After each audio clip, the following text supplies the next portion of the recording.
السلام علیکم۔ آج کی ویڈیو میں ہم لوگ جانیں گے ریختہ کسے کہتے ہیں۔ ریختہ اردو کا بہت پرانا نام ہے۔ آج اس کی تعریف ہم لوگ جان لیں تو چلیے ہم ویڈیو شروع کرتے ہیں۔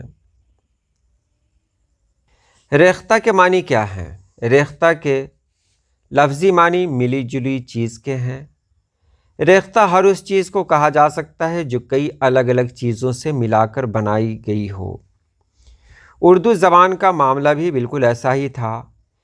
جب اردو شروعاتی دور میں تھی تو اس میں کچھ فارسی، کچھ ترکی، کچھ عربی، کچھ برج، اودھی، دکنی، راجستھانی، پنجابی اور کچھ ہریانوی الفاظ تھے۔ انہی مقامی زبانوں اور بولیوں سے اردو نے اپنے قواعد کا پورا نظام لیا، اس لیے اردو کو ریختہ کہا جانے لگا۔ ریختہ کے ساتھ اردو کو اور بھی کئی ناموں سے جانا گیا، جیسے ہندوی، ہندی، دہلوی، گجری اور دکنی۔ 19ویں صدی کے اواخر میں لفظ اردو زبان کے نام کے طور پر اختیار کیا گیا۔ تو ریختہ ایک پرانا نام ہے اردو کا، اور معنی کیا ہے؟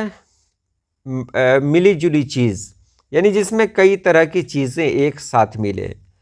اب اردو کی بات کریں تو اردو کا معنی بھی لشکر اور فوج ہے، اور یہاں بھی اس کا لگ بھگ وہی معنی ہے کہ جہاں بہت ساری چیزیں ایک ساتھ مل گئی ہوں، یعنی بہت سارے لوگ جب ایک ساتھ مل جاتے ہیں، ان کی زبانیں، ان کی بولیاں، ان کا رہن سہن الگ، سب کچھ الگ الگ ہوتا ہے، لیکن جب وہ سب ایک ساتھ مل جاتے ہیں تو ایک فوج بنتی ہے۔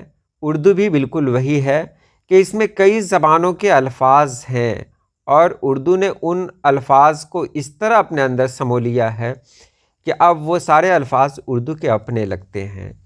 ریختہ جو اردو کا شروعاتی نام ہے، اس میں بھی اس کا مطلب وہی ہے کہ بکھری ہوئی چیز، ملی ہوئی چیز، بہت طرح کی چیزیں، یعنی بہت ساری زبانوں کو، بولیوں کو ملا کر ایک نئی بولی بنائی گئی، ایک نئی زبان بنائی گئی، جس کا نام رکھا گیا ریختہ۔ امید ہے آپ نے سمجھ لیا ہوگا۔ آج کے لیے اتنا ہی۔